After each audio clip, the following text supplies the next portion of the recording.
Hello बच्चों, let's see this question. The question says direction हमें दी गई है। ईच ऑफ दिस क्वेश्चन से contain two statement, assertion and reason. Each of this questions also have four alternative choices. Only one of which is the correct answer. You have to select one of the codes A, B, C and D given below. तो option दिए गए हैं। Assertion is correct, reason is correct, reason is A correct explanation for assertion. Assertion is correct. Reason is correct. Reason is not a correct explanation for assertion. Assertion is correct. Reason is incorrect.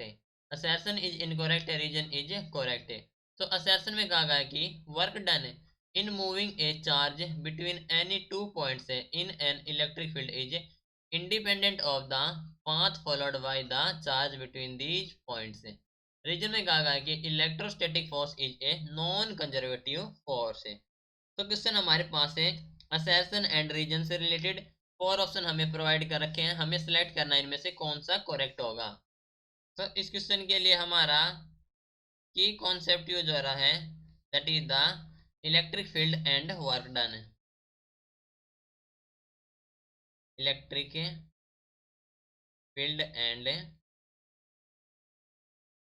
Work done, ठीक है। तो पूछा गया है कि work done in moving A charge between any 2 points in an electric field, वो independent होता है path followed by the charge. Okay, तो हम जानते हैं कि जो इलेक्ट्रोस्टैटिक फोर्स होता है वो कंजर्वेटिव फोर्स होता है। So we know that electrostatic force are conservative, conservative, ठीक है। तो हम कह सकते हैं कि जो वर्क डन होगा in moving A charge in uniform electric field, वो इंडिपेंडेंट होगा पाथ से। सो वर्क डन, तो work done in moving, in moving A charge in A charge in uniform electric field, electric field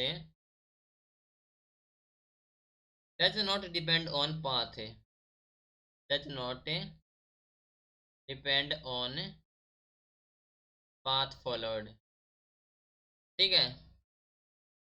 तो यानी कि वो path से independent होगा। तो देखो असर्शन में कहा गया है कि ये हमारे पास से independent of path followed by the charge होगा, ठीक है। तो हम जानते हैं कि does not depend on path है, तो असर्शन हमारे पास है करेक्ट है।